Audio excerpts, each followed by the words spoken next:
मुसळधार पावसामध्ये संतोषनगर येथे शेतीवस्ती येथे 5 फूट गोता असून सुद्धा प्रत्येक 60 ते 70 घरात पाणी गेलेलं आहे आणि ह्याला एकमेव कारण सोलापूर महानगरपालिका आहे, जबाबदार आहे. त्याचं कारण सांगतो, दरवर्षी पावसाळ्याच्या आधी सोलापूर महानगरपालिका नैसर्गिक नाले स्वच्छ करण्यासाठी टेंडर काढत आहे. हे टेंडर कसे काढते?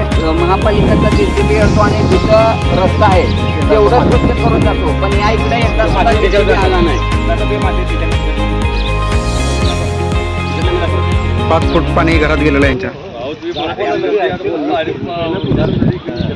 JCB येतो, काम करून जातो, टेंडर निघतो आणि ते कॉन्ट्रॅक्टदार पैसे घेतात. पण महानगरपालिका इथं येत नाही की काताडी गेले का नाही, इथं खुले किती केले काय सुद्धा बघत नाही. रस्ता हा नैसर्गिक नाळा वरचीवर लहान होत चाललंय आणि इथं 5 फूट जोता असून जर 70 घरात तुम्ही बघत असाल, व्हिडिओमध्ये दाखवलेला आहे, 70 घरामध्ये पाणी गेलेलं आहे आणि इथं नवीन ड्रेनेजची लाईन चालू केलेली आहे आणि इथं झाकण सुद्धा लावले नाहीत. एखाद्या घरातलं साहित्य वाद चालवत तो मुलगा आणायला गेला आणि त्या ड्रेनेजच्या खड्ड्याचा अडकला.